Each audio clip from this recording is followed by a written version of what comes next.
My name is Yusuf Rahman, and the story I'm about to share with you changed everything I ever believed. The date was September 14, 2022, a day I will never forget for as long as I live. I was born and raised in the heart of Al-Mafraq, a city just northeast of Amman in Jordan. Life there was loud and full, filled with the sound of the adhan 5 times a day, the scent of strong coffee and grilled lamb, and the constant hum of a city that never really sleeps. I grew up in a tight apartment with my parents, Saeed and Nawal, in a neighborhood where everyone knew each other, and religion wasn't just part of life, it was life. My father was a respected Imam at the local mosque. To many, he was a spiritual leader. To me, he was more like a military general at home. He believed in structure, obedience, and fear of God above all. Yusuf, don't embarrass us. Be the kind of Muslim our family can be proud of, he would say, often after long days leading prayer. My mother was softer. Her love came quietly, through homemade bread, through prayers whispered while she folded laundry, and through the gentle way she called me to wake for far prayer before the sun had even touched the sky. As their only son, I carried the full weight of their expectations.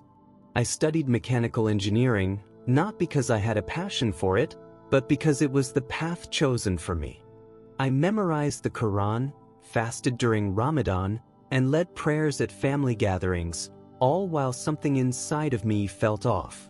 I kept telling myself I just needed to try harder, that the emptiness I felt would eventually go away if I just prayed enough. But it didn't. The more I tried, the heavier it all became. Every night, I would lay in bed, staring at the ceiling as anxiety clawed at my chest. My mind raced with fear of disappointing my father, fear of not being good enough for God, fear that maybe he wasn't even listening. I asked Allah to give me peace, to help me feel something, anything. But there was never an answer, just silence. It felt like I was speaking into a void. And eventually I began to wonder, was I the only one who felt this way? It only got worse once I started university. The campus was full of contradictions. On one side, students who didn't care about religion at all, skipping prayers, partying, smoking shisha in cafes. On the other side, there were the ultra-devout, always watching, always judging. I tried to stay somewhere in between, but I never felt like I belonged. I remember one day during exam season, I was so stressed that I forgot we were supposed to be fasting. I took a bite of a sandwich in the hallway, and before I could even swallow, a guy named Hamza looked at me with disgust and said, "You're a disgrace. You'll burn for this." I know he thought he was helping, but those words cut me deeply. I already felt like I was drowning, and now it felt like someone was pushing my head further under. After that, I stopped talking to most people. I didn't want anyone to see how lost I was. I was terrified that someone would figure out the truth, that I didn't feel anything when I prayed, that I didn't feel close to Allah at all. The truth was, I didn't know who I was anymore. I was just pretending. But something changed the day I met Layla. She was quiet, wore simple clothes, and always had a small silver cross around her neck. In Jordan, that wasn't something you wore out in the open unless you were prepared for stares and whispers. One day after class, she came up to me and said, "You look like you're carrying a heavy weight. God sees your heart, Yusuf." That one sentence hit me harder than any sermon I'd ever heard in a mosque. I didn't know what she meant at the time, but it shook something loose in me. That night, I couldn't sleep. Her words kept playing in my mind, "God sees your heart."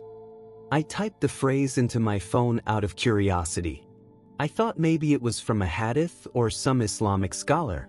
But instead, I found it in the Bible. 1 Samuel 16 verse 7, "Man looks at the outward appearance, but the Lord looks at the heart." I froze. I stared at those words for a long time. A part of me felt like I was doing something wrong. But another part of me felt seen. For the first time, I felt like maybe God wasn't ignoring me. Maybe he just wasn't where I thought he was. I tried to shake it off, to tell myself it was just curiosity, that I was still a Muslim and always would be. But the verse wouldn't leave me. I kept thinking, what if Layla was right? What if God really did see my heart, and not just my actions? That thought was both comforting and terrifying. Comforting because maybe I didn't have to be perfect. Terrifying because it meant I'd been living a lie. I started secretly reading more from the Bible on my phone at night. I was careful. I locked my door, dimmed the brightness on my screen, and always kept a Quran nearby in case someone walked in. At this point, I was spiraling. My anxiety was worse than ever. I wasn't sleeping. I wasn't eating right. My mind was constantly racing with questions I was too afraid to ask out loud. And then, just a few weeks after my talk with Layla, everything collapsed, literally. It was one of the hottest days of the year. I hadn't eaten or drank anything because I was doing an extra fast my father encouraged. He said it would please Allah. I was walking home from the university, my backpack heavy, my body weak from exhaustion. The streets were loud and packed, and the heat felt like it was pressing down on me. I remember turning down an alley near the market when my legs suddenly gave out.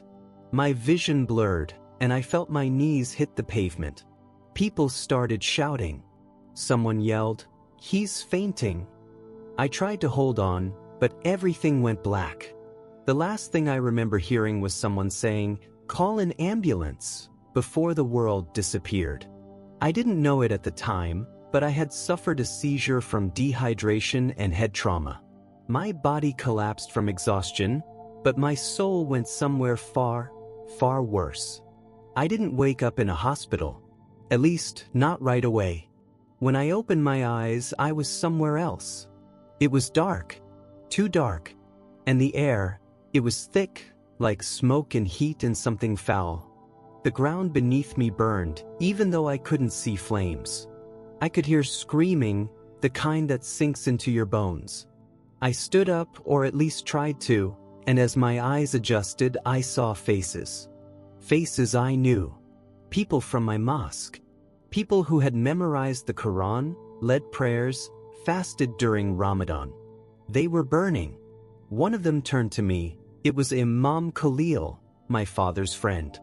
He screamed, "The rules didn't save me. I thought I was good enough." But I wasn't.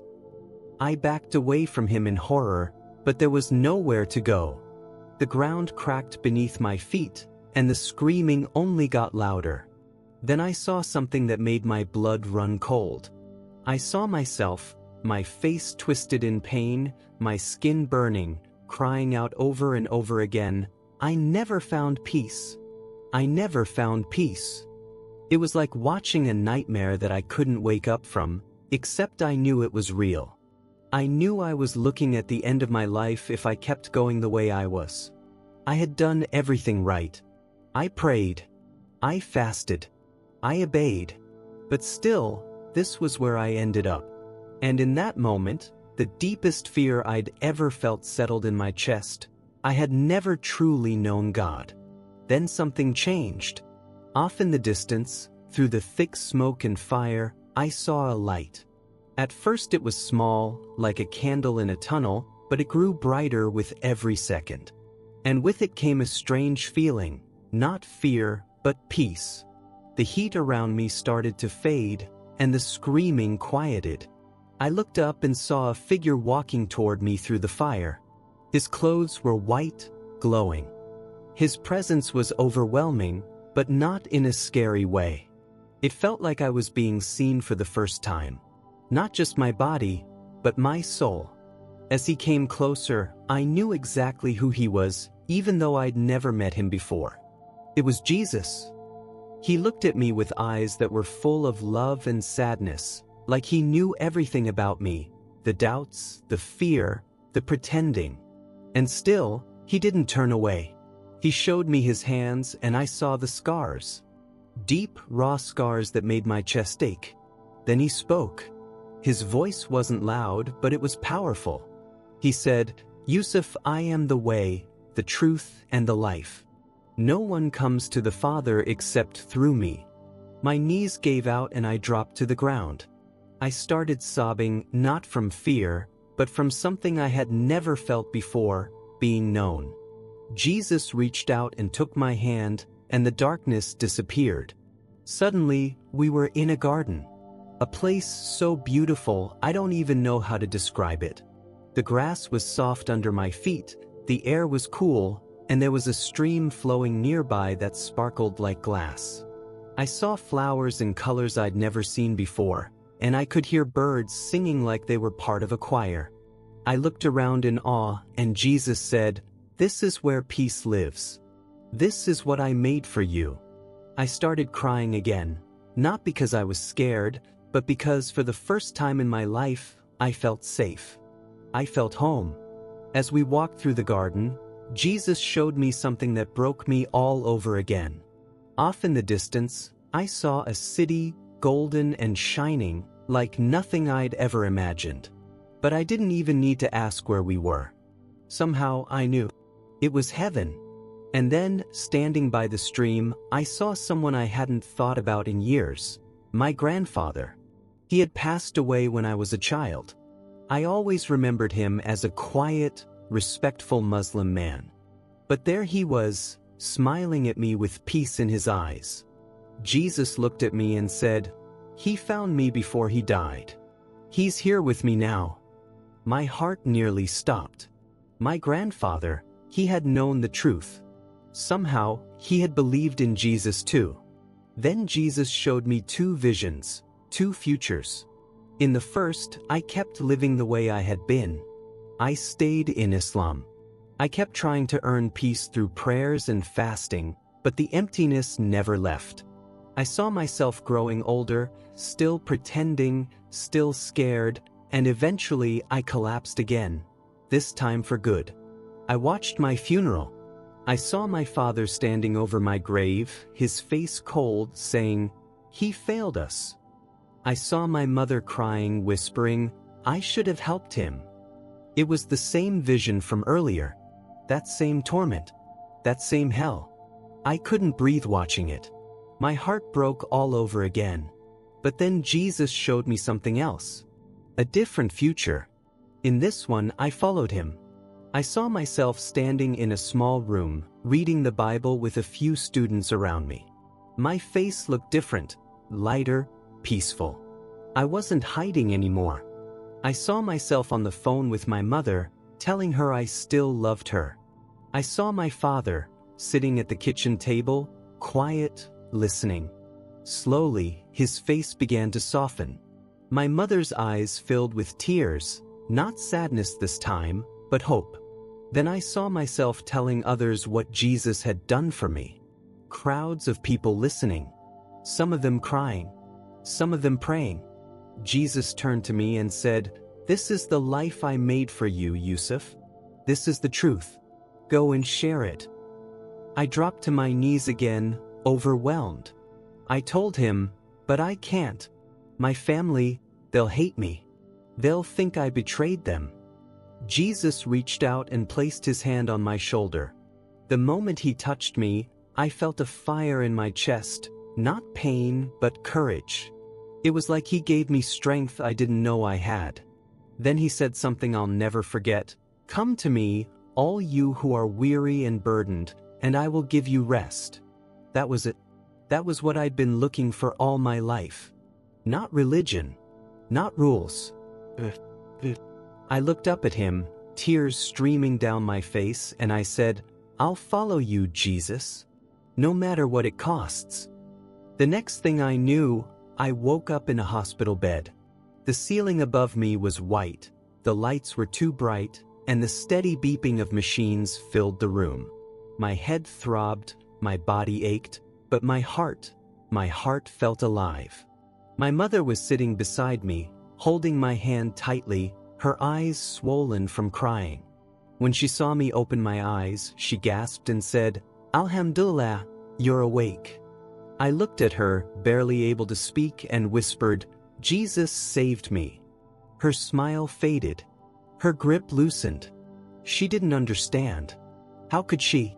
When my father walked into the room a few minutes later and heard what I said, he exploded. "What nonsense are you speaking, Yusuf?" he shouted. "Jesus? Are you out of your mind?" I tried to explain everything, but he refused to hear it. He called me a traitor. He said I had brought shame to our family. I could see the heartbreak in my mother's eyes, but I also saw confusion, like maybe a part of her wanted to believe me. My father stormed out, and for the first time in my life, I felt the full weight of what it meant to lose everything for the truth. But Jesus didn't leave me. He stayed with me. And just a few weeks later, I received a scholarship to study abroad in Toronto, Canada. It felt like God was making a way for me, a way to grow in faith, to speak freely, to be the man He was calling me to be. My father told me if I left, I would no longer be his son. He meant it. He hasn't spoken to me since. My mother hugged me tightly at the airport and whispered, "I don't understand, but I see something different in you. Just be safe." I told her I would. I told her that Jesus was with me now. Since then, I've been sharing my story with anyone who will listen. I've found a church family here in Canada, and for the first time in my life, I'm not pretending. I don't pray out of fear. I don't live in anxiety. I live in peace, real, lasting peace. And to anyone watching this, if you've ever felt like I did, empty, scared, like you're doing everything right but still feel wrong, I want you to know there is hope. Jesus sees your heart. He knows your pain. And He's waiting for you, just like He waited for me. If my story has touched you, I invite you to leave a comment below. Share your testimony, your questions, or your prayer requests. And if you've never experienced the love of Jesus, don't wait. Ask Him to reveal Himself to you. He will. He did for me. God bless you.